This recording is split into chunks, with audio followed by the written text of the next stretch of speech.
on this computer. All right, boys. And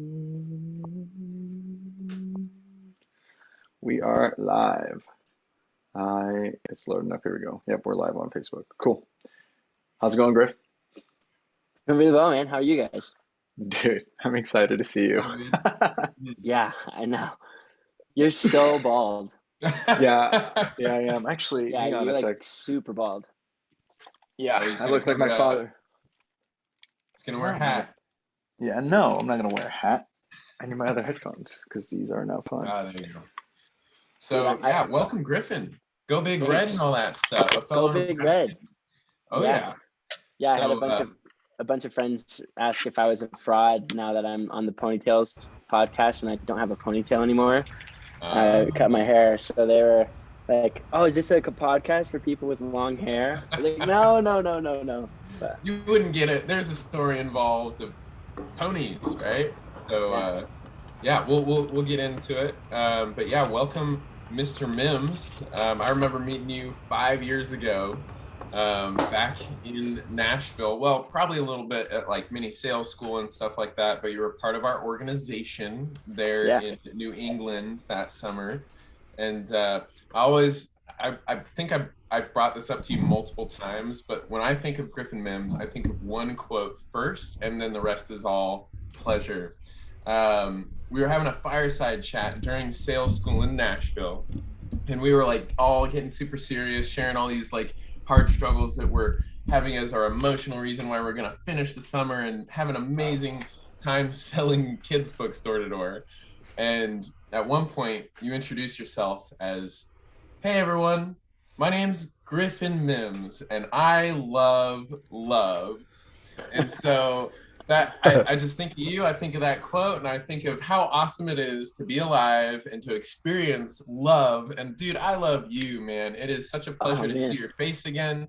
Excited to hear your stories of not just that summer in Vermont that we all shared together back in 2016, but also the stories since.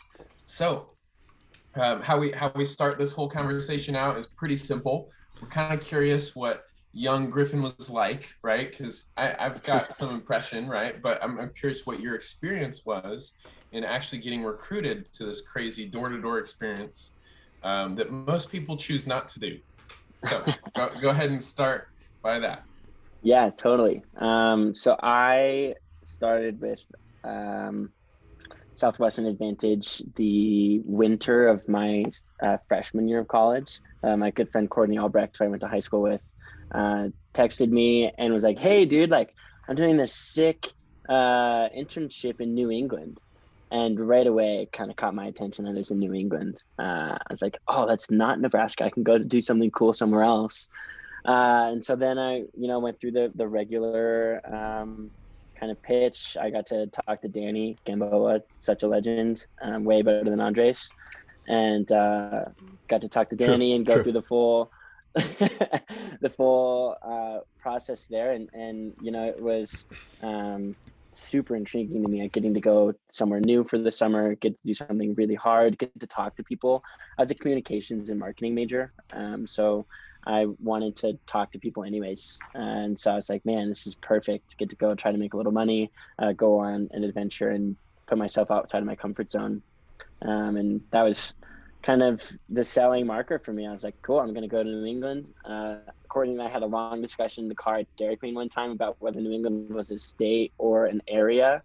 So we had to kind of figure that out first. We didn't really know where we were going, but we knew it was in New England. And so, then ended up in New Hampshire and Vermont and had an awesome summer. So right. So that was Courtney's first summer as well then, wasn't it? Yeah. So Courtney and I were, yep, exactly. That's cool.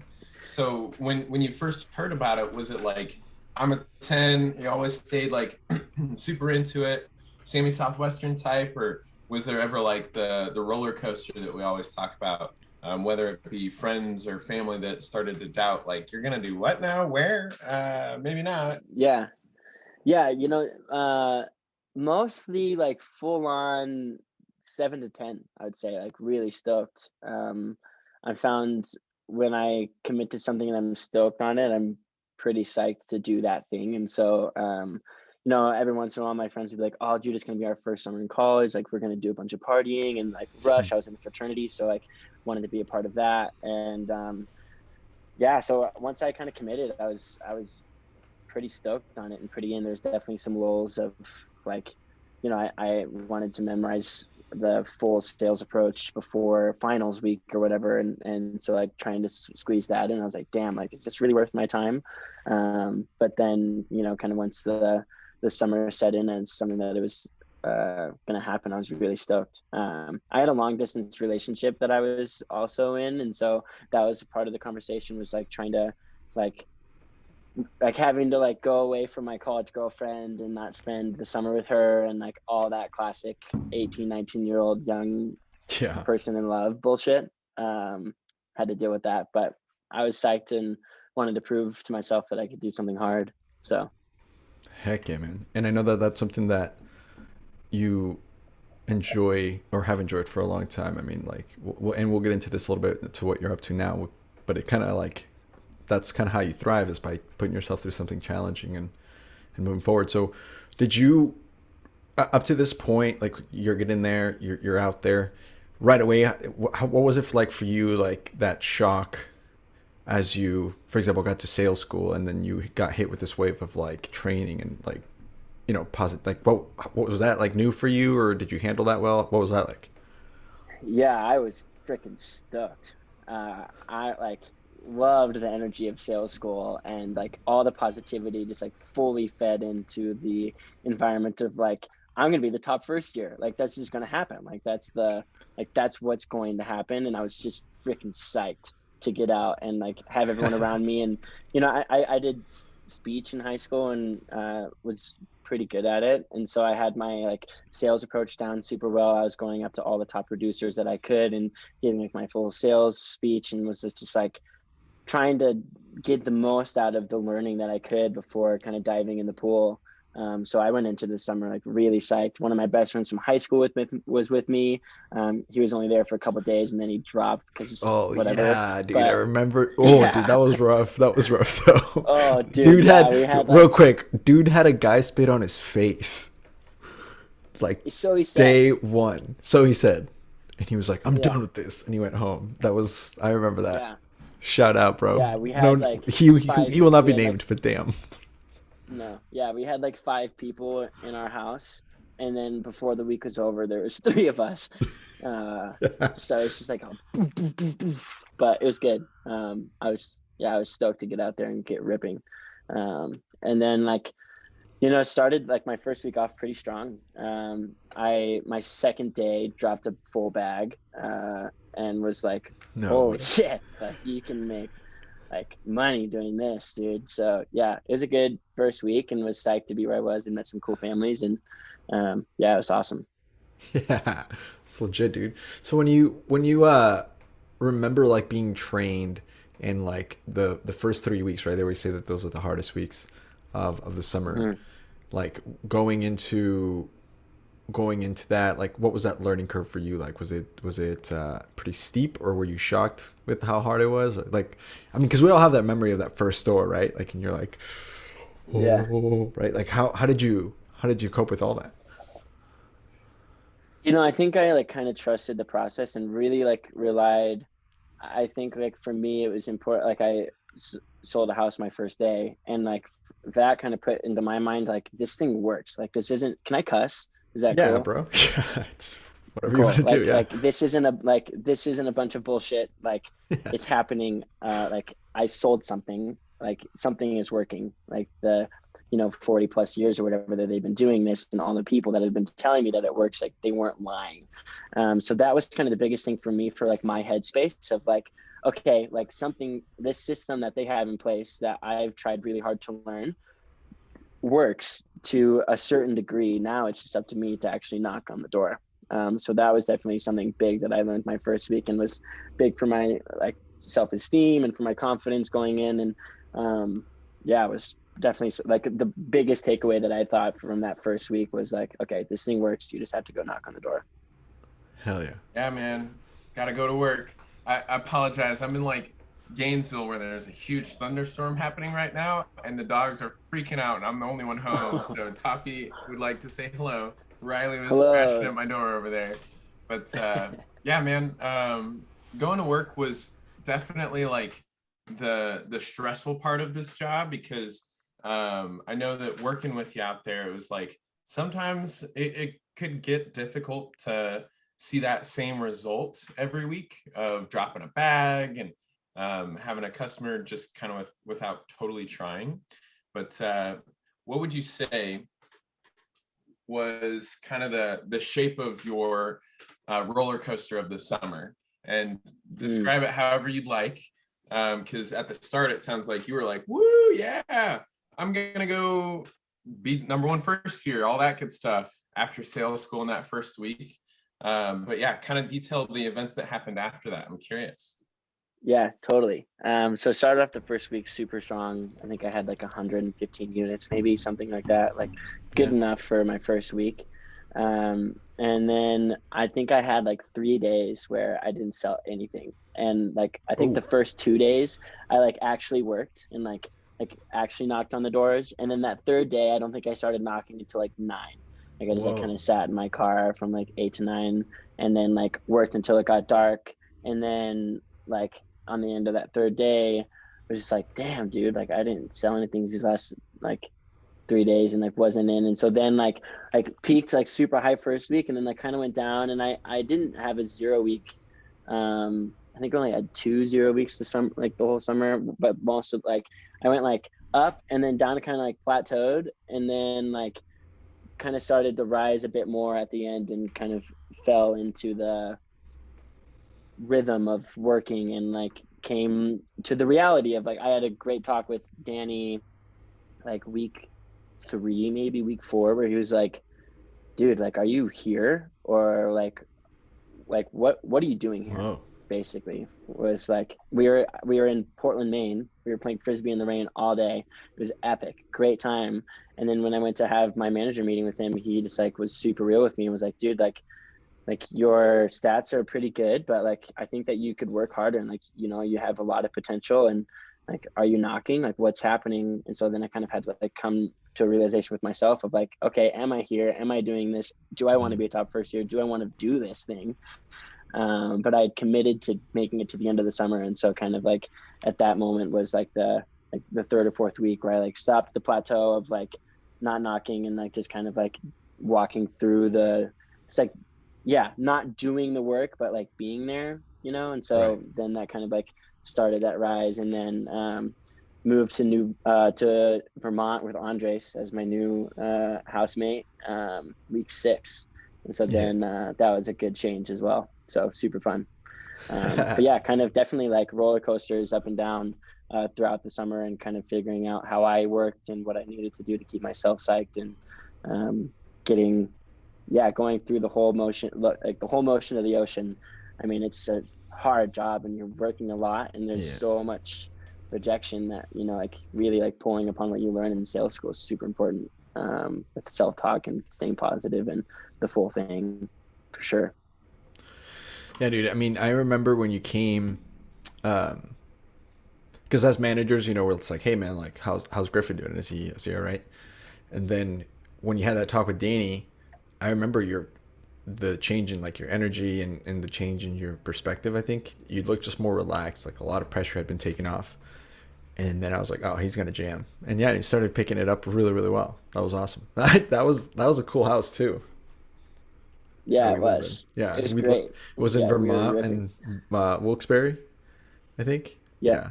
No, and in Barrie. And it was just Barrie, yeah, that's right. And it was like straight uphill, and then the house was right there. And it was Holly. Holly was the name of it. It was just a weird situation. Like it was a strange place. They like had food. They had food included in the rent, but like we wouldn't be able to eat dinner with them or like eat sometimes. Yeah. So it was just strange. A cool setup. Yeah, it was a cool setup. That was also when I got super sick. That was super sick. You were really sick. That was bad. It was like a week. Andres has a habit of that. He was super sick with COVID, just like I was at one point recently. It's not fun. Wear your mask, all that good stuff. But Yeah, Griffin, I remember one day you followed me over there in Vermont, and that was super cool. That was super positive. Where were you selling exactly? Were you in New Hampshire or Maine for the first half of the summer? Yeah, I was in New Hampshire. So I was selling in like the Nashua area, and like knocked on a couple houses that Yvette sold to, Oh, like way back in the day. Damn, dude, like I'm like knocking where Yvette Keister was. Like, there's no way I'm gonna sell books. She just dropped bombs over here. But it was awesome, and I think Danny had that. Danny had that same kind of zone, so we both kind of ran into people that were over there, and it was awesome. Yeah, it was a cool zone, but I was like more city in New Hampshire, and then Vermont was like really rural Vermont.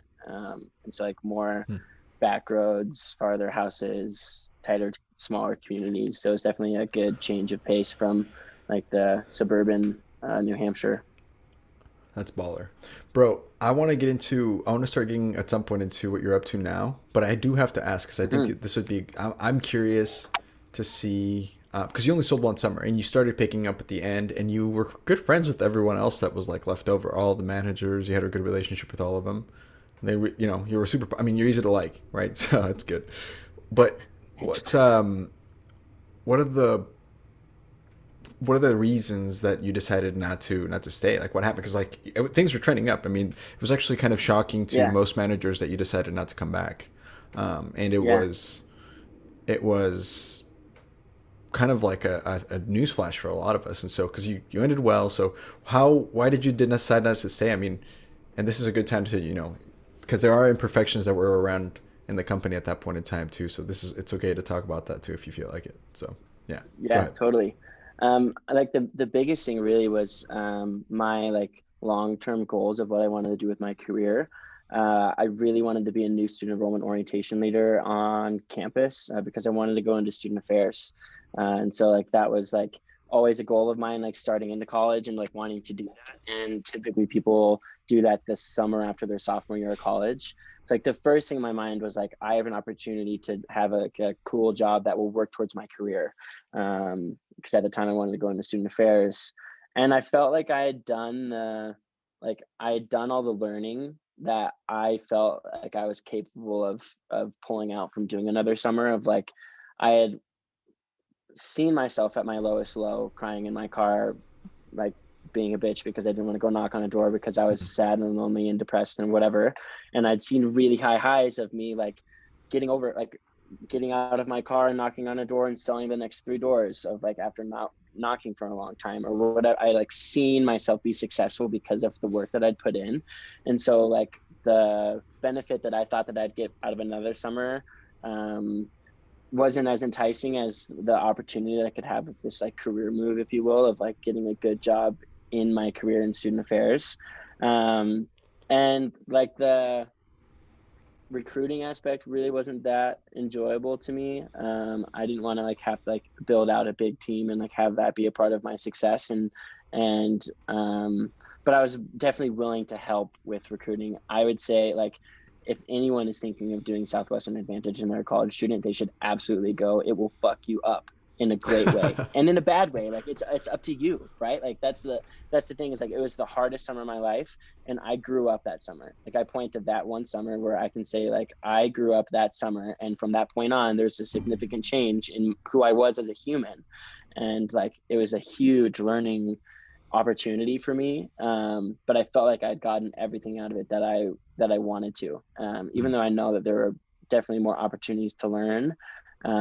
But after I don't even remember who I talked to, but I talked to one of like the really, like he was a total beast. He had a great suit. Anyways, Danny asked if I would talk to him in between, like after my summer, and he tried to convince me to come back. And I was like, I just don't really want to.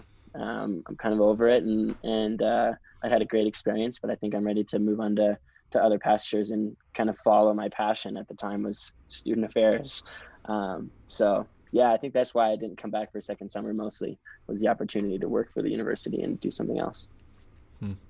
So let's talk about that post Southwestern life then, because obviously it's a pretty good resume point, right? That as you're recruiting kids, For right? sure. Put it on your resume, all this good amazing stuff. you obviously became a tour guide on campus.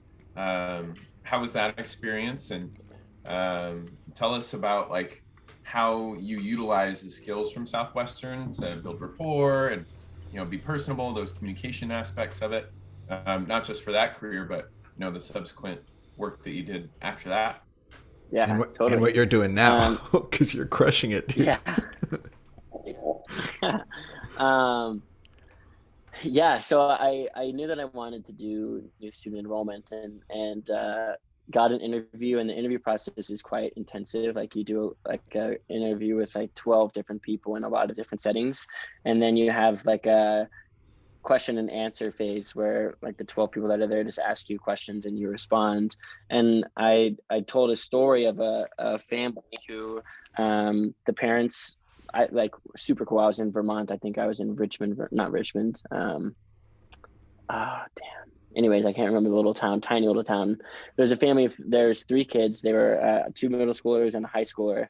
And the parents loved helping their kids, but they couldn't, the same classic, like couldn't deal with the math, the Common Core math, like had no idea how to help their kids. And like, I went through and sold them books and then ended up staying for like a half hour to an hour talking about life. And they like cooked me dinner and like just had like a really amazing, impactful like talk with this family. And then like I was able to sit down and speak with the kids and like talk about their learning, and was able to kind of like guide them through to like get them stoked about school again. And so I wanted to be able to do that for the freshmen that coming through, like welcome them to the University of Nebraska, stoke them up, let them know that like this experience that they're going to go into college was whatever that they wanted to, like whatever they wanted to make it, they could make it happen. And I wanted to give them the tools and kind of inspire them to do that. So I pulled upon Southwestern in my interview to like get that job in the first place. And then, we help like over 5,000 incoming freshmen sign up for classes, give tours. So I was giving tours to a bunch of different people. I mean, over 5,000 students collectively. And I was on the improv team. We had like a little improv team that we would perform for the parents. And so we performed in front of like 250 parents, a full improv show, 45-minute improv show every day. And so I pulled a lot from my Southwestern stuff, because when I was like not having a good time or like really just kind of struggling, I would like, have fun. Like I would speak in a British accent a bunch. And like one of the small towns that I sold in Vermont, my first day that I was there, I was having a shitty day. And so I decided to speak in a British accent, and I sold to the person that I was speaking to in a British accent, like fully went in like, oh yeah, no, I'm from England. I'm from Sussex. And I moved here when I was younger, and here I'm in my internship or whatever. So I sold this house in a full British accent, like saying that I was from England. And then I had to continue with my accent. And so like for the rest of the town, I sold in a British accent. I think I ended up selling like 2 or 3 houses in this like little town in a British accent, and like fully like delivered the books in my accent, like created this whole story of like my family from Essex or Sussex or whatever town that is. And yeah, super fun. But like pulled upon that, like just like kind of jiving and like ripping for this like improv team pretty much. So it was super fun. But then kind of like came away from the summer not feeling super fulfilled with like the work that I had done, and like I'm super futuristic, like looking 2 or 3 years down the road at all times. It's a fault and a skill, and big planner as well. I like to have things like planned out for what I'm going to do. Oh boy. And yeah, and we'll get into that later. So yeah, I was kind of like, oh man, that was fun, but I don't know if I want to do this forever. And then Andres changed my life in front of the student union in a 10-minute conversation. And like, it was at the end of the summer. He had just gotten back. I don't remember. Did you go for another summer after Andres? No, that was my last summer. I think your you first just, summer. yeah. Oh yeah, that's right. I don't remember what the context was. I had stayed, but we and would like run into each other. Yeah. Sorry, Yeah, go ahead. No, you go for it. Go for it. We had like run into each other in front of the student union, and we were just catching up super quick. And you asked me kind of similar to what Danny did, but you're like, what are you doing? And like you asked it to me like not like a condescending way, but like a way that was like dude, like what path are you on and why are you doing it? Like you're meant to do so much more. And like you just kind of like you looked me in the eyes and like asked me what my life plan was in a way that made me question my life plan. Like at the time I had this long distance girlfriend who I was going to marry. Like that was the end game goal. Like that was like, I was going to go to grad school. We were going to go to grad school together. I was going to study student affairs and work for a university the rest of my life and like follow what my parents did. Both my parents are academics and work at the University of Nebraska Kearney. And so like, it was comfortable. Like my plan was comfortable. And you basically were just like, dude, like you can do so much more with your life. And it made me question what I was doing. And then, you know, like from that period of questioning where I was like, maybe there is something more that I could do. I'd always been drawn to adventure and traveling, and climbing is a huge part of my life. I was like, and I was like, dude, what do you like to do? If you could just do it for free, what would you do? And then you're like, well, I love to climb. And you started talking about all this. Sorry, go on. So you did it I on started your rock own. climbing my first week of college. Well, you helped a lot. I started climbing my first week of college, and like did a free tri climb. You get a free tri climb every semester. And so then I did the free tri climb, and then that same day took the Blaze certification class and just fell head over heels into the culture of climbing. Like spent hours at the library watching climbing videos instead of doing homework, like fully immersed in the climbing scene. And I've been super blessed to be able to travel quite extensively. My dad, his biggest passion in life is traveling, and I was an only child, and so we would spend, you know, our holidays and my birthday and Christmas presents and everything on traveling.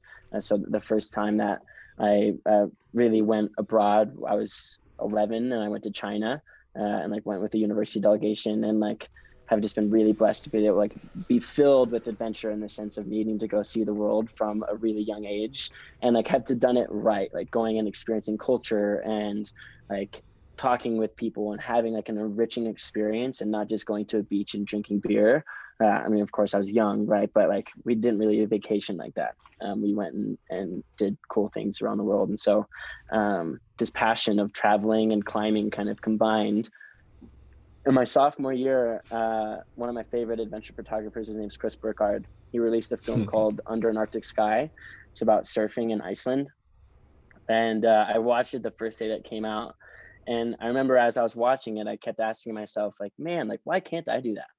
Like, man, like, that's so sick. Like, why can't I do that? And like referring myself in my brain to the conversation that I had with Andres of like, what am I doing? Why can't I do the things that I want to be doing? And then I changed the way that I asked myself that question. I'm like, man, like, why can't I do that? One, I don't have a camera and I don't know how to take photos. And two, I haven't made the decision to do that yet.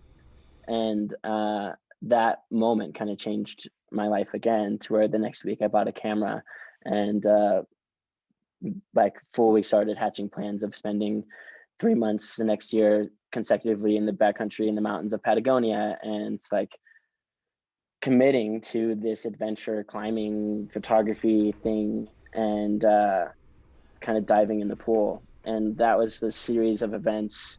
One, talking with Andres and having him ask me what I was doing with my life after having had this not so fulfilling experience with this job that I thought would be the start of my career, to then, you know, kind of going down this path of I can make my life whatever I want, and all I have to do is commit to doing this thing and really do it. And that was kind of the start for me. And another like big, I'm just gonna going now, but another great story that like helped me fill in that. I was in Yosemite National Park the summer going into my junior year, that same summer that I talked to you, Andres. And me, one of my best friends, Gage, and another really good friend, Kale, were sitting in El Cap Meadow, which is right in front of El Capitan. And we saw this person swinging from the bottom of El Cap out like 500 feet above the ground. And I was like, I want to do that. And so we went and got my climbing stuff. I had my harness and Gree, and we went and hiked to the bottom it's called the Alcove Swing. And there was just this static line that was tied up against the wall. and like we had no idea who'd put it there, like if it was safe, but we'd seen this person like swinging off it before, so it must have been Bomber. And so I just like, I put my harness on, tied in, and swung off, and you're like 300 feet off the ground, like crazy exposure off the bottom of the El Capitan, right near the start of the Dawn Wall, which is a amazing wall that Tommy Caldwell and Kevin climbed. Great and film. Just like one of my favorite climbing films. Amazing. It's amazing. Yeah, we'll go watch the Dawn Wall. It's nuts. And so I just remember thinking like I got to do this. At the time, it was the craziest thing that I'd ever done, like the craziest climbing thing, and like one of the coolest experiences that I've ever had in my life. And I was like, all that I needed to do that was make the decision to do it. It was free, and I just spent a half hour walking up to this thing, and I could not believe that there wasn't a line of 50 people paying $100 to do this one time. Like I would have paid $100 to do that easy. Like next question. And it was free, and the only thing that I had to do was make the decision to do it. So it was kind of the series of events of like going to Yosemite and having that experience of making this decision and committing to it, learning, using the lessons that I'd learned from knocking on doors the next summer. Like you just need to knock on that next door, and you never know if you're going to find a pony. And then talking to Andres and like questioning my life direction and seeing like where I was going, to then like making the decision after watching this film and being inspired that I wanted to do photography and climb and choose this type of adventure. And so then I spent the next year planning my senior year. I spent my entire senior year of college abroad. I spent 3 months mountaineering and sea kayaking in Patagonia and Chile. That's incredible. I want to hear about that. You went to South America just for your entire senior year, or 3 months you said, right? Just the first semester. So about a week before, so I did a program called the National Outdoor Leadership School. And I spent 90 days sleeping in a tent in the backcountry of Patagonia. And so about a week, really, like about a... Do you have pictures from that on your portfolio? Send me your link, and then I can share while you're talking about this. Because this is cool. This is worth, if you're listening on like Spotify, Apple Music right now, this might be worth checking out our YouTuber to see what these pictures are. This is incredible. Or just visit Griffin's Instagram, Griffin_Mims, right? Yeah, Griffin_Mims. Let me see if I can pull up. So anyways, so I did this amazing program. It's called the National Outdoor Leadership School. And during my time in this program, I spent 90 days living in a tent, 30 days mountaineering, and then 30 days sea kayaking, and then another 30 days doing an independent expedition and going through and between like, we did an 11-day independent expedition, and then spent, a week and a half prior to going down and going into the mountains when we were in Patagonia. And the Patagonia mountain range is amazing. It's so remote and huge. It's a massive range. And it's awesome. It's crazy. Let me pull up my website here for you. I'll shoot it over to you, Andres.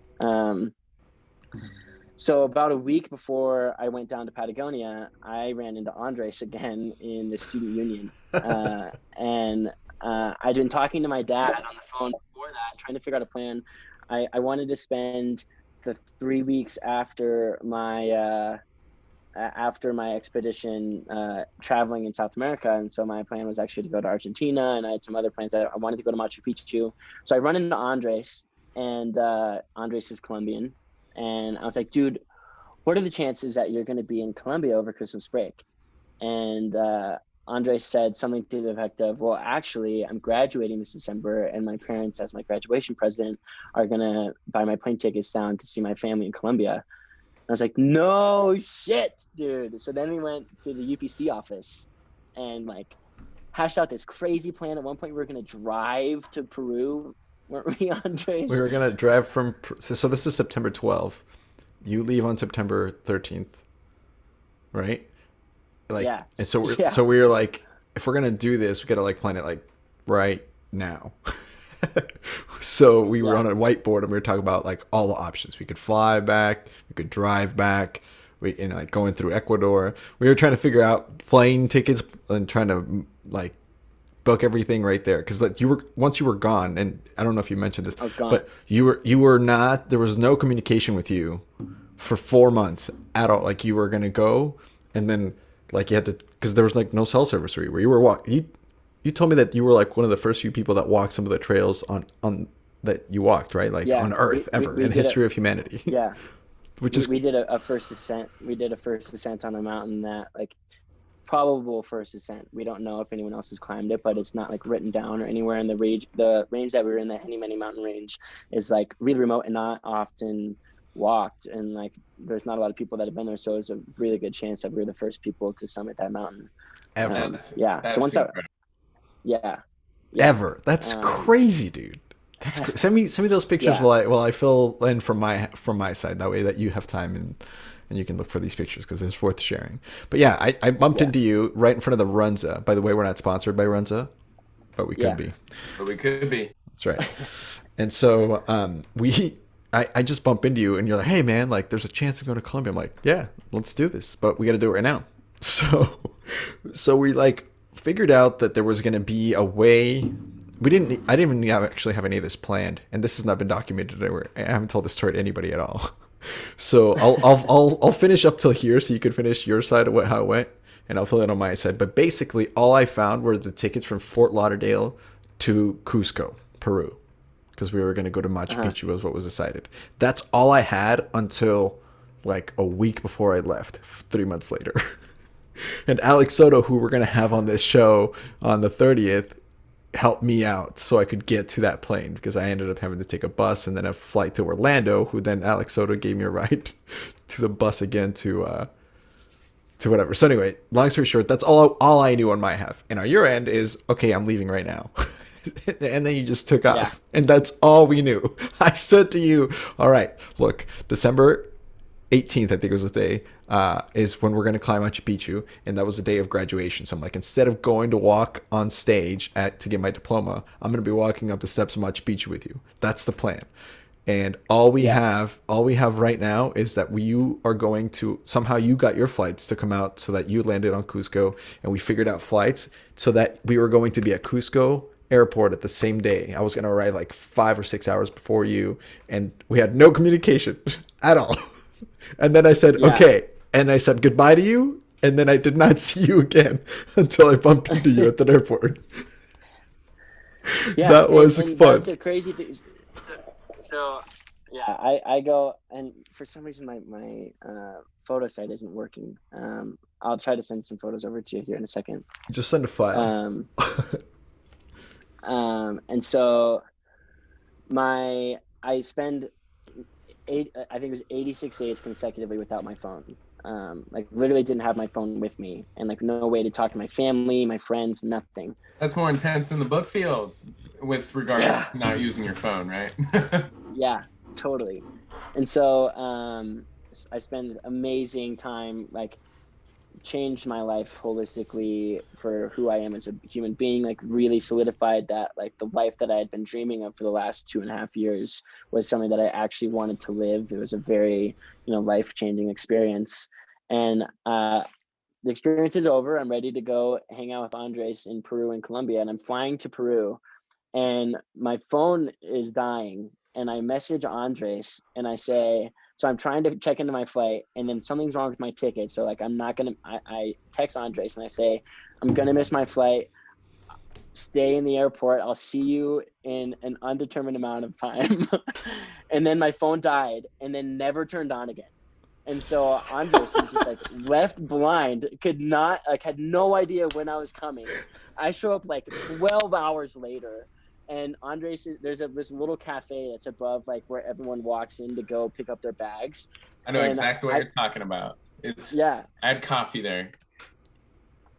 Yeah, right here. Oh no way, dude! Right here. Whoa! Look at that hair. We both had more hair. We both had more hair. That's crazy. Wow. And actually, hang on a sec. I gotta stop this share, and I can share with sound so we can play some of this. This is hilarious. This is so funny that this happened. Yes. Oh man. Oh man, what a good time. All right, here we go.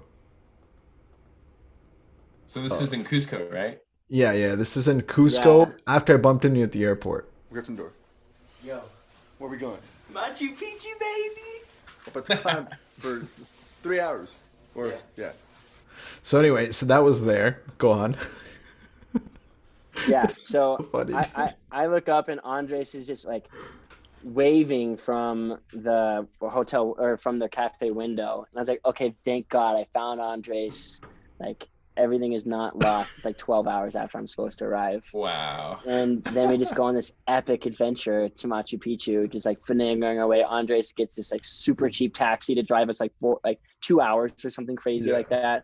Just like using his typical. He speaks the language, and he literally was like, Griffin, don't talk. Like you cannot talk, or they're gonna charge us normal prices. No de papaya. Yeah. That's right. Yeah, exactly. So I was like, all right, dude, here we go. And we had this epic adventure going to Machu Picchu, and then from Machu Picchu going to Colombia, to Bogota, and spending time with his family. And it was sick. It was super fun. Yeah, dude, it was crazy. So we ended up. This was also cool. There was like this soccer field. You remember this? Yeah, dude. Yeah, Aguas Calientes, amazing part of Aguas Calientes. So we ended up taking this van. Well, so when I saw you, because first of all, I didn't know if you were alive, because I was like, dude, this guy's climbing up Patagonia in uncharted territory. Like, if he like something happens to him, we would never know. He would just go missing. And so I remember thinking like, all right, well, at least he's alive. When I got your message, but your phone was dying, and I'm like, oh man. And so when I saw your bag, you're like coming, like I'm like, holy cow, we did it, we're here now. At least there's two of us, so we both can't die, you know, like if we die we'll be okay. The other person can tell, you know, our families. And then we got on this car. He took us to you have to take a train into Aguas Calientes, or you can take the hike. We took that train, and then we found this hostel where I took that video, and it was crazy. We went and climbed Machu Picchu. It was so freaking fun, dude. It was amazing. Such a fun time. Here's a couple more highlights of the trip. This is like the plaza before you go, crossing a river up. It's not showing on screen, Andres. Sorry. Oh, sorry. You can hear it though, right? Well, let's see here. Sure sound. And here we go. Yeah, here we go. How's that? Such a beautiful spot. Look at that. Wow. This is so crazy. Look at how much hair we both had. Yeah, right? And then, dude, this is me celebrating that I graduated. He just graduated college. we weren't supposed to drink. This is this girl we met. She's a good friend. Some random girl. Yeah, she's awesome. She's a good friend of mine. We kept up after we met up, but she was just hanging out with us, and she wanted to kind of feel safe because she kind of trusted us because we were from Nebraska. Griffin ate a rabbit. I ate some alpaca. That was crazy. Griffin, what are we doing, Griffin? Okay, this. Oh man, this is crazy. Play it. Oh, come on. Hold on. We gotta tell this story first. We gotta tell the story first. So, okay, so we go on this hike. We meet this girl from Toronto. She ends up leaving. We go to the hot springs. It was fun. We did the whole thing, and then we took it. So then we were like, okay, so what do we do now? Because again, the reason I laughed earlier is because Griffin said he was a planner. But then up to this point, we had nothing else planned. Nothing else was set. No plan. Nothing was. We were like, okay, we just got back down from the mountain, exhausted. We barely slept. I hadn't slept in like 37 hours, and then I got just that little bit of sleep because we got to the hostel late because Griffin was like 7 hours late. So we had slept like 4 hours. Like, we were exhausted. And we go, all right, now what do we do? So we take a train back to Cusco on a whim. Keep in mind, the train's an hour and a half or something. And then the drive back is still another 2.5 hours. So we get to back to Cusco from Machu Picchu at like 1 a.m. And we I think even later, dude. It was super late. 2. And we get dropped down. I thought it was like a 4-hour trip from there, but yeah. Yeah, but the last train left at 9 o'clock. Because then we went back and played after we climbed Machu Picchu. We went and played soccer in that soccer field with the locals, and then we didn't leave. We didn't leave Aguas Calientes, the base of the mountain, back to Cusco until like 9. So 4 hours later, it's about 1 or 2, whatever. And so, Oh, wow. so we get dropped off, and the guy's like, "Hey, this is the plaza, but this is not a good place to be, right now." So we were like, awesome. So we needed a place to stay. We had no access to internet at all. So what did we do, Griffin? We pulled out a playbook. We pulled out a playbook from Southwestern, and we said, the answer lies behind the next door. And we started going door to door in downtown Cusco looking for a place to stay. Looking for hostels. So then finally it's like we did this for maybe an hour. It's like 3 a.m. We get into this hostel that's open. We're sitting down and booking a reservation. And I got to get into the accent. It's an Irish accent. So here's the thing about the Irish accent. It's really hard to get into. So anyways, we're checking into this hostel, and this girl comes down screaming and goes, "I need to get my friend a dentist right now." And It's like so 3 like in the morning. this Irish woman, she's like hammered. So this Irish girl was at a club and hit her friend in the back, like with the back of her head, and knocked out his 2 front teeth on a Saturday night. And he's going back to see his family after traveling around in South America for like 6 months. So like he needs to get his teeth fixed. And so like she's freaking out. Finally, they have a conversation. And then at the end of it, she's like, "You two are buying me beers." And so Andres and I like look at each other and are like, okay. So we like go upstairs to the bar. There's a bunch of people partying. It's like 3 a.m. And then they're like, "We're going to the club." So then we're like, okay. And so that's where that video comes in. It's like at this point in time, probably 4 a.m, and we're walking to the club in Cusco. Okay, Wow. Here we go. Yeah, so this is Griffin having a blast. Somewhere. What time is it, Griffin? It's like 2:30 in the morning. This is Rob from Australia. I used to have one of those sweaters. And then we ended up at this club. This is like a nightclub, and we ended up like just partying and dancing salsa until like super late. 6 a.m. Yeah. Yeah, and then we'll get to this. This is really cool. I'll show pictures of this too, Griffin. This is awesome. Real quick, I'm curious because you were saying I want to get clear on timelines. I heard like September 13th was when you flew out. That's when you spent like 90 days in Patagonia, right? And so this is like in December, right? This is in December. This is December 18th. Okay, of 2018, right? Of 2018, Yes. yeah.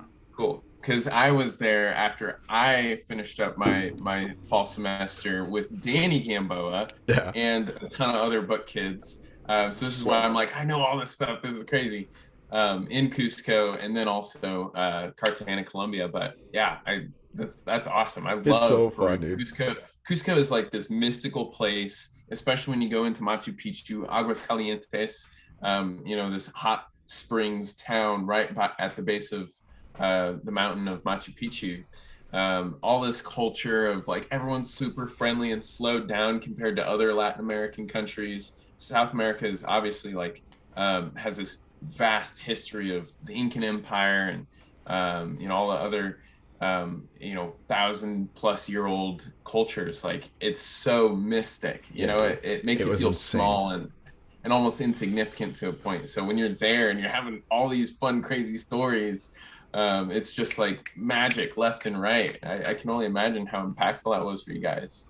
Yeah, dude, it was crazy. Yeah, it was fun. Do you have you sent me that link now. We can talk a little bit about this and like some of the stories behind these pictures and then as we're going through this, we like Nick asked, like, what were there times or if there are moments that you're like, man, this is something I learned from books and this is now how it's helping me here.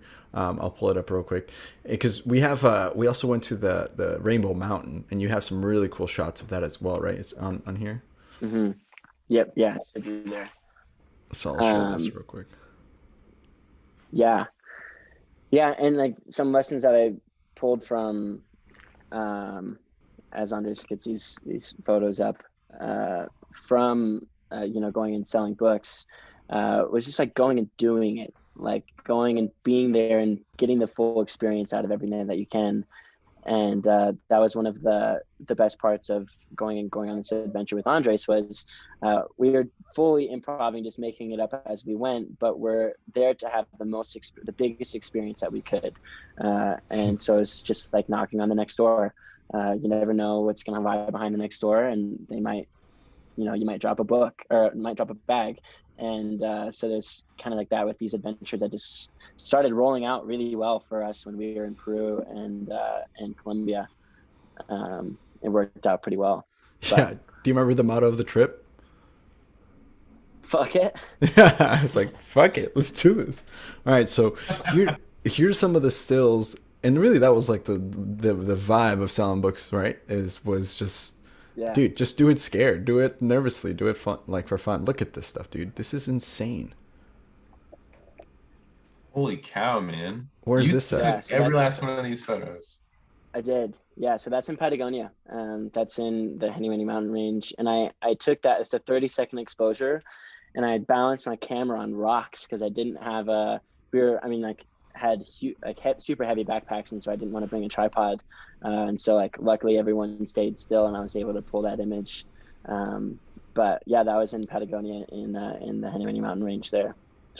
This is That picture in the insane. top right corner is their first ascent. They're on the summit ridge after we traversed over, and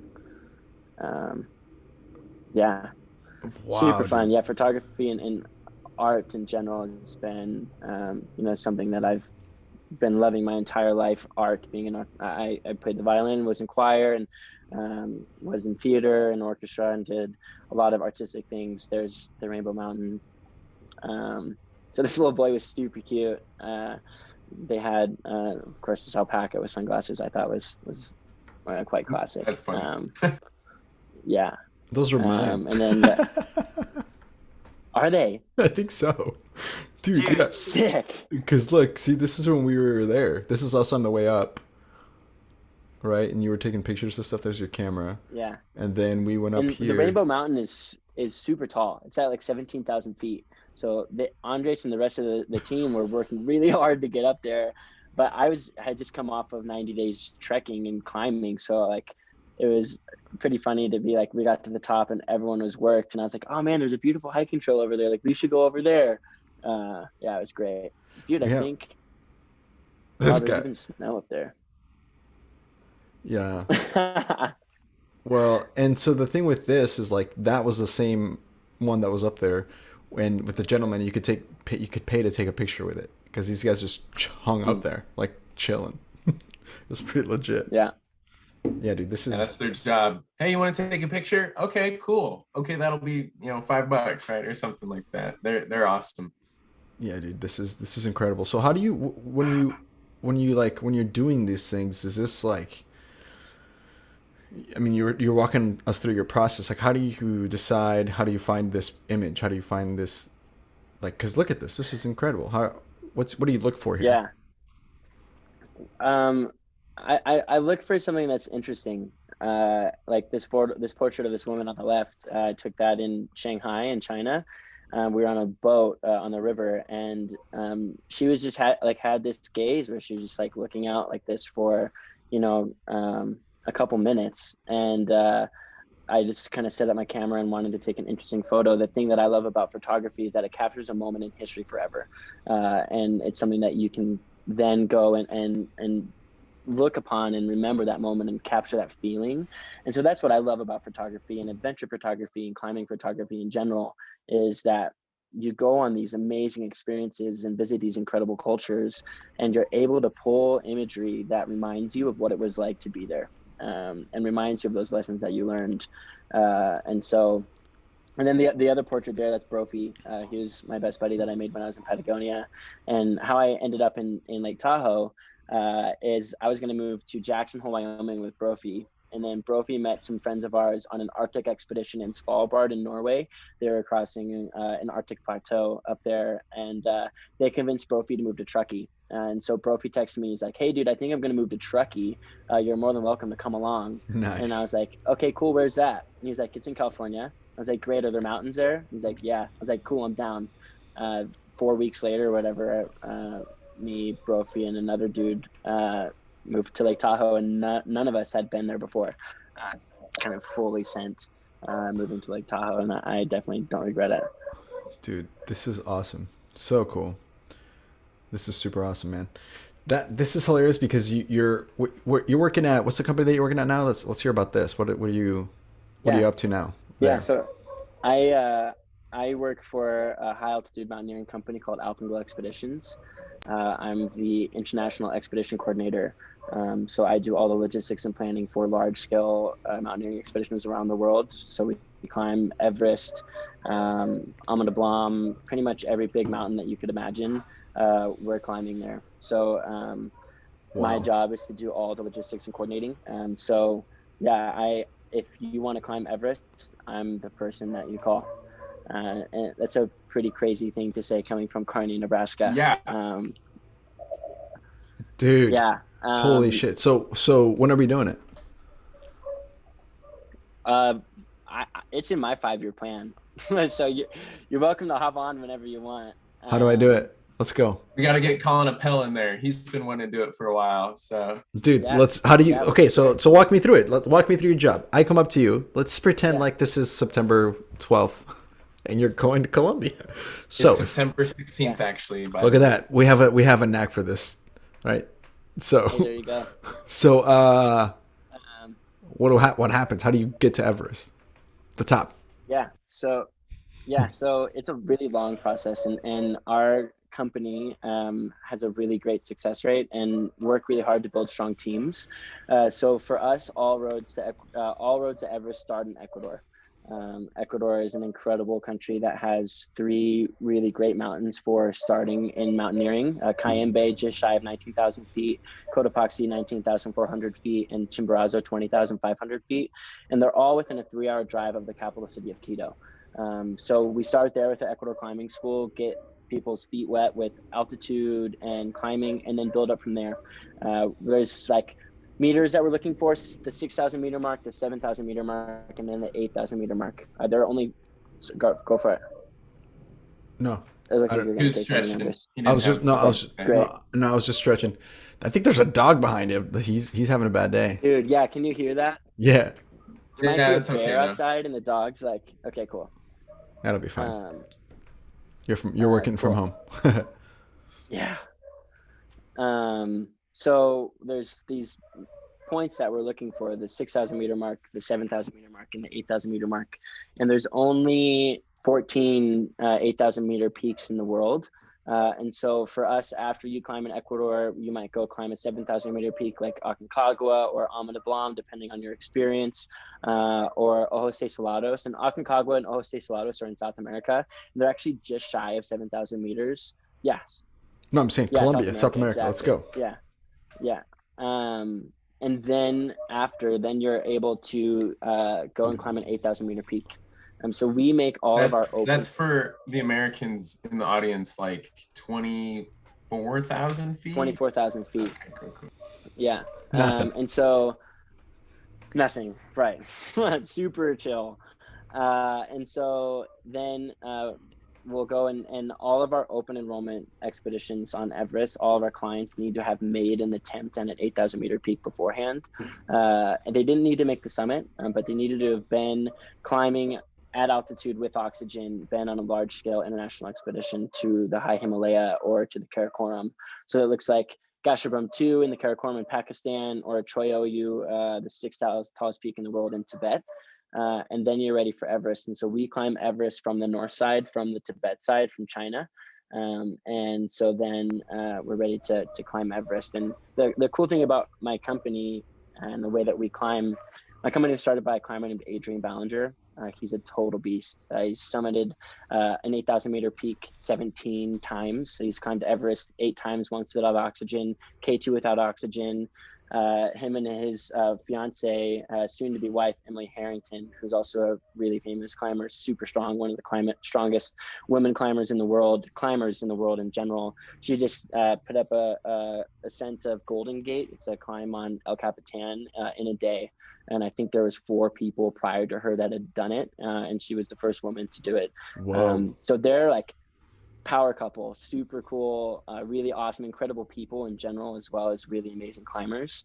And so Adrian developed, it's called the Rapid Ascent. And so we spend a period of time for Everest. It's 2 months. It's an 8-week program, sleeping in hypoxic tents to pre-acclimatize before you go to the mountain. So when we're sleeping in these hypoxic tents, it's literally a head tent that goes like over your torso, and this generator that you're hooked up to simulates the density of oxygen at altitude. And so you're essentially sleeping at altitude. And so we'll acclimatize up to 16,500 feet for Ecuador and other climbs. And then you can acclimatize up to 21,000 feet. And even higher depending on what altitude you're sleeping at.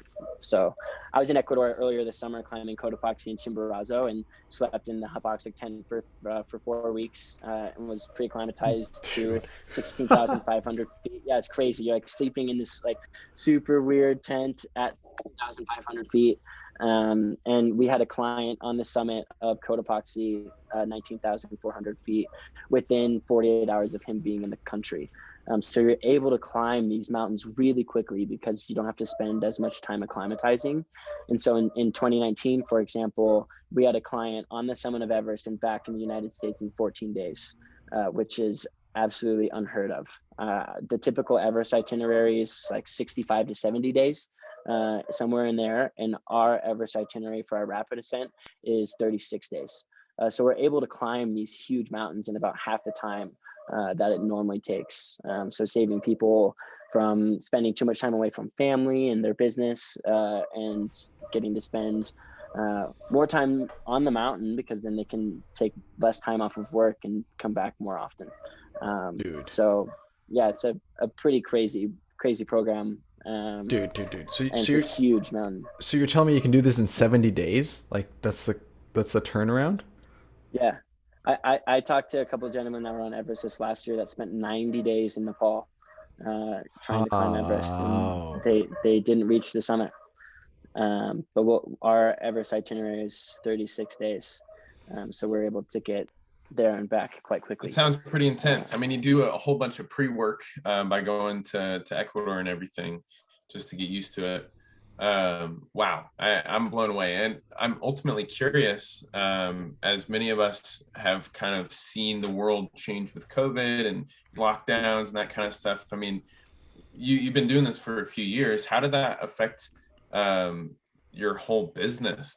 Did you have to put a bunch of things on pause? Were you still able to do it, but with masks? I'm just curious. Yeah, totally. I mean, COVID really fucked a lot of things up for a lot of people, and we were really lucky to have it. Definitely has affected the business, and but we're still overall super lucky to be where we were in Tahoe and to have a beautiful outdoors area to kind of use while we were quarantining and keep sane in that sense. But internationally, it definitely had a huge impact. We had to cancel our 2020 Everest season just 40 days out from the season starting. And, you know, this isn't a small investment for people. For an open enrollment expedition to Everest, for us, it's $85,000. And so these people are definitely paying a lot of money to go on this big adventure. And so we've tried to mitigate that risk as best we can. We're requiring all international clients to be vaccinated just as part of our risk management system. We want to try to control and mitigate the risk of COVID as best we can. And part of that is getting vaccinated and doing our best to stay tight as a team and have as less of an impact on the communities that we're traveling to as possible. Right. We have a private. I was gonna say pause real quick. Let me take a break here. Let's see if we can do something about that dog, because it's driving me. Yeah, is it bad? It's a little bit, but in the meantime, I'm gonna do mute your. Yeah. That way, if there's any listener right now going they can actually enjoy it. In the meantime, we can take a quick break and play anything that's coming up next. Do you guys know about if you haven't heard, we're doing like a October Breast Cancer Awareness Month plug, and so we're going to be donating and the donations can be sent here in a second. We'll explain all that fundraising stuff in future episodes, but we're doing some sort of fundraiser for for breast cancer awareness. And so because Not of just that, awareness. yeah, Do you mind if yeah, I've been yeah. I working was gonna behind say the scenes a little bit. Nick, come in Yeah. here for a sec. Yeah, so breast cancer awareness is one thing, but where does money go when you care about people who are stricken with sometimes unexpected and oftentimes devastating disease? Breast cancer is not just something that happens to women; it also happens to men. And the cancer bills of not just medical treatment, but like sometimes you have to fly people across the country to get treatment, and so they have to stay up in hotels. Families have to stay somewhere too to be with their family member that's going through this treatment. So Real Men Wear Pink is one of the fundraising campaigns that we're partnering up with. My roommate John is pretty big on supporting them, where most of their funds do go towards patient care as well as housing and flights and that stuff for their family. But also there's plenty of research to be done on figuring out how to win the fight against cancer. It does take a lot of hands on deck. So there's been a lot of research going on for that, and that's where a good chunk of those funds go as well. But during the month of October, the whole world knows about breast cancer awareness, right? You think of October, that's one of the few things that you can think about in terms of what the month is dedicated to. But yeah, it's also important to make sure that we're aware of what money is needed for in that fight. So that's what that's going to be for. We're going to make October 100% female guests to balance out this ratio for sure of podcast guests of ours, but also just to really hone in on some pretty awesome book ladies, some leaders throughout their time in Southwestern. And we've got, just to throw some names out there, Kate Wright, fantastic leader in the Southwestern Company. Courtney Buck, Nicole Walker, right? No, Nicole Winger. Mm-hmm. Sorry, I haven't met her yet, but Naomi, Weston McKinley is also coming on. Yeah, so we're gonna get some good folks up on here. So anyway, yeah, absolutely. that was a interruption, but it's all good because we get a chance to talk a little bit about what's coming up next. And so back to I'll bring us back. Sorry, Griffin, about that, but thank you for that. That was great. Yeah. So you were telling me that people could do this in 90 days, and COVID was affecting you guys severely. And did I hear this right? You said $85,000 is what it costs to go up Mount Everest? Yeah, that's what it costs for us. And I mean, you could pay, kind of at the bottom end there, like 45 to 50K for someone to drag you to the top, but a lot of times they're not requiring you to have really many prereqs. We've seen people literally learning how to walk in crampons on the mountain, and like the photo that was taken in 2019 of the line, that was on the south side. We don't climb. Oh my goodness, we don't climb from the south side anymore. It's like my roommate's friend's dog that just got brought over. Anyways, fun. Let me see. Actually, I'm gonna go upstairs and see if she'll stop barking if I'm up there. Sure. Fair enough. So this is my home. Look at that. People should definitely be watching this. Humble brag. That's like, damn. This is, if you're listening, this is one you're gonna want to watch too. I think this is we've showed a lot of cool visual stuff. So sorry. Beautiful. Sorry, you're only on Apple or Spotify, but it should have been on YouTube. That's where the magic happens. Boom. Now we're gonna have a cute puppy on video too. That's a win. Cute puppy on video. So $40,000 at the cheapest. What if you know a guy? What if you know like the guy that books these things? How much does that cost? Yeah, and that's the thing, is like sometimes people know guys, but the like cutting corners and like cutting, like it's just like selling books, right? Like if you're not knocking on a door every time that you need it, you're not going to sell anything. And it's the same thing with mountaineering. If you try to cut corners, you're not going to have as big of a chance of success, but B, you're putting your life at risk. You could die. Mountaineering is a super, it's a super serious thing, and people are cutting corners, and so we pride ourselves on providing the best logistics and guides in the game. we're the best on the market, and we don't shy away from that, and try to use that to our advantage.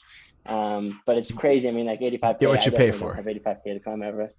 Right. Exactly. Time Yeah, to you set get what some you pay for. goals. Time to set some Yeah. goals is what that sounds So like. you don't get to Yeah, go just because you're exactly. employed? You don't get to go just I'm finagling. I'm doing some finagling, but I would love to be able to add value to the company when I go on these trips and do some photography and do what I can. But I just have this incredible the dog. cord to these big mountains. Is the dog Yeah. caged up? Do you want to let the dog out? No, she's Aw. chilling. I've actually never met this dog before. I don't know what her name is or his name.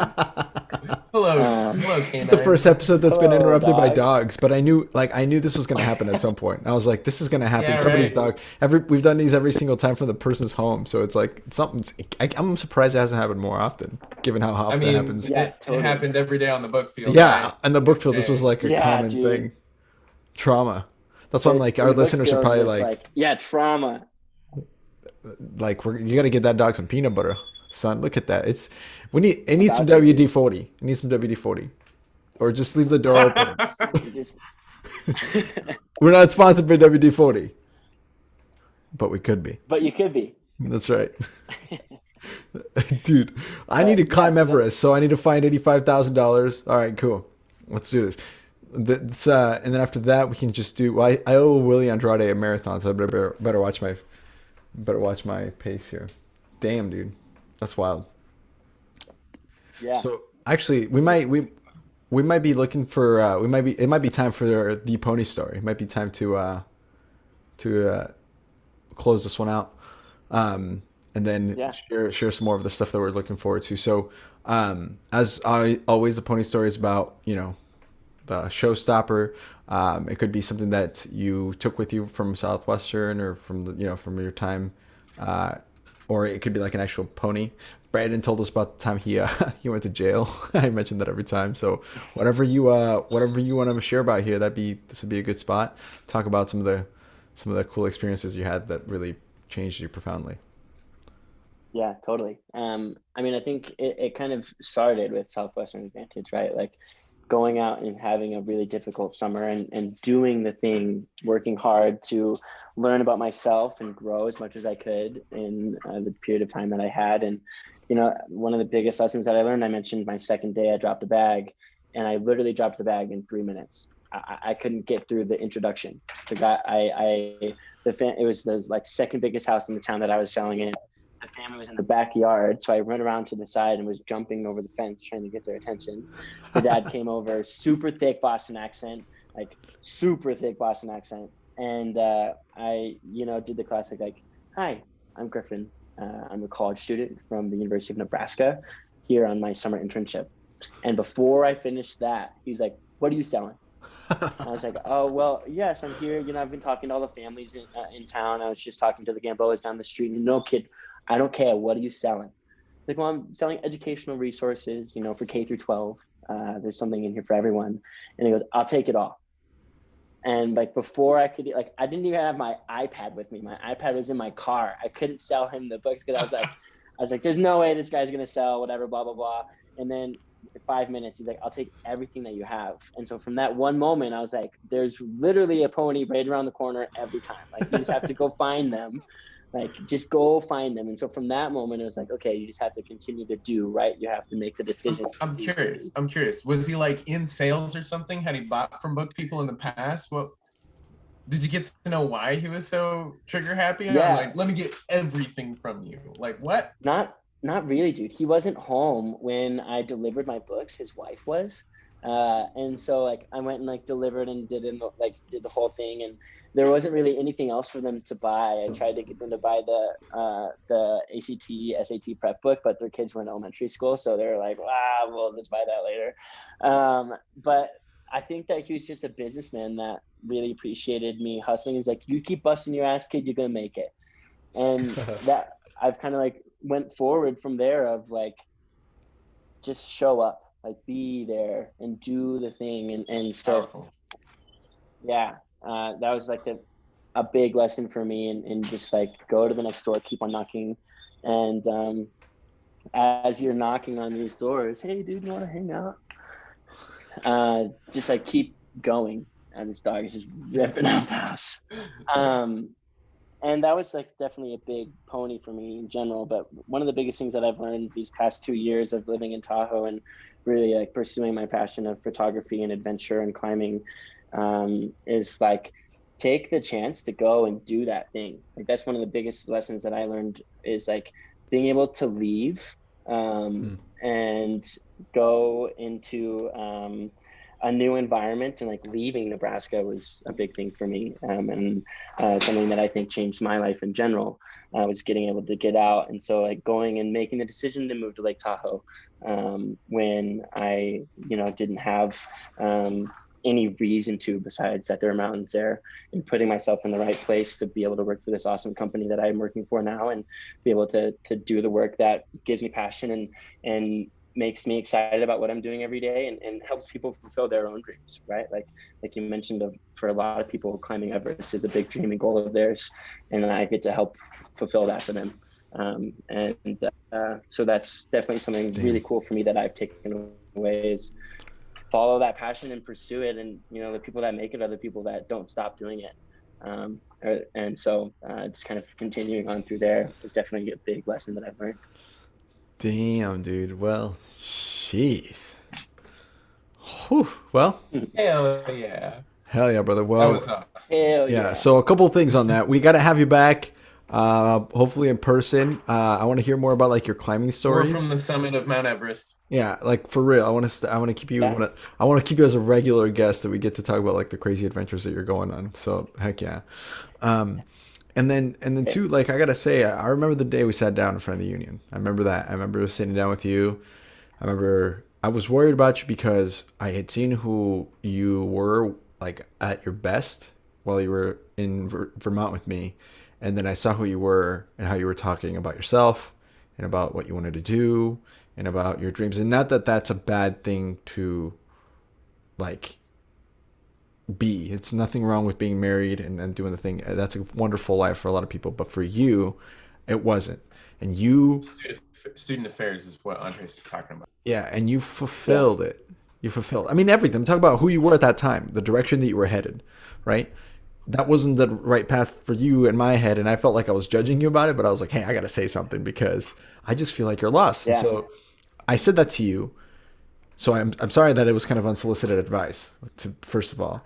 But it was now, necessary. But the thing is, dude, I am so proud of you for where you're at right now and where you're going. The direction that you're headed in is the one that I think that you are supposed to be on. And I think that a lot of people that know you well, or even just like are listening to you and how you talk passionately about what you're doing now, I think that they would agree. So good shit, man. I am really, really, really honored that you came on here. It's really fun to someday know a guy that climbed Everest. Or maybe someday we climb it together. Maybe this thing blows up and then it's like Joe Rogan, and then I'm like, dude, we're all going to climb Everest. That's gonna be the pony story to end all pony stories. That'll be so fun. See you at the top. Yeah, we'll have to take some books with us just for the extra bit. That's right, brother. So, hey, man, we'll wrap it up. We have some amazing guests coming up again. Like Nick said earlier, we have Kate Wright coming up. She's a legend, and a bunch of amazing people. Next week, we have some people with our first married couple official episode is coming up, and I have a solo episode with Manny this weekend, one of my childhood friends. So that's going to be fun listening to that one as well. Nick, what you got? I was just going to say we can say who's going to be on the episodes this upcoming week and a half. So Manny, what's Manny's last name? I totally blanked. Medina, bro. I thought it was Ramirez, but that's a different Manny than I met selling books. Manny Medina. I haven't talked to that guy in years. Excited to see that episode again, a solo episode with Andres. And then Steve and Ella Herlihy. For anyone who's been around the book business for a number of years, those names might ring a bell. Some legends that I don't even really know why they're legends, but I'm excited to chat with them next Thursday. And then we've got who's the Sunday after that one, Andres? Herlihy's Alex Soto. That'll be a Thursday. I'm sorry, I'm pulling this up right now. Yeah. Sunday the 12th is what I'm asking about. I'm sorry, the 26th. I think that one's still open. I think that's one of the ones we're still looking to fill. Nope, that's Barry Hart. Oh yeah, Barry that's Hart. right. Yeah, Barry, who we don't even know, right? Oh, dude, yeah, that one's gonna be a crazy episode. Super excited. Yeah, so we learned his last name, right? We haven't known his last name until this week. He lives over in Indiana, if I remember correctly. Naomi met him this summer, our new assistant there, which is exciting. Apparently, he's like a total book story guy. Always recollects some cool stuff. And then Alex Soto that Thursday. That's right. So that'll be super exciting. And then a full month of awesome badass book chicks in the month of October, and look out for posts and everything to detail that. We're looking for at least a few more spots on a couple Thursdays and a Sunday that month to fill up. But yeah, this has been a blast, Griffin, to reconnect. Mr. Grateful Human over there with the shirt to say it all. Grateful for you, my human. I'm excited to catch you when I finally get to Tahoe. We've been talking about it for a minute, and I definitely would love to get there someday. It's one of the deepest lakes in the world. Super crystal clear waters. It's amazing. All that cool stuff. I mean, just your backyard looks pretty awesome too. So yeah, brother. So thank you guys so much for having me on. Yeah, dude, it was our pleasure. Thank you so much for being on, and we'll wrap it up with that. My name is Andres Gamboa Barrera, creator, co-host. Got Nick Taverdi with me today, my co-host, fantastic human as well, and then of course Griffin Mims, the adventure seeker, thrill person that we're gonna look for and follow along. If you did not, make sure you check out his website. Look him up on Instagram, Facebook. Griffin Mims is the name, MIMS, and make sure you follow along his adventures as well. Thank you guys for being on here. We'll see you guys next time. Peace out.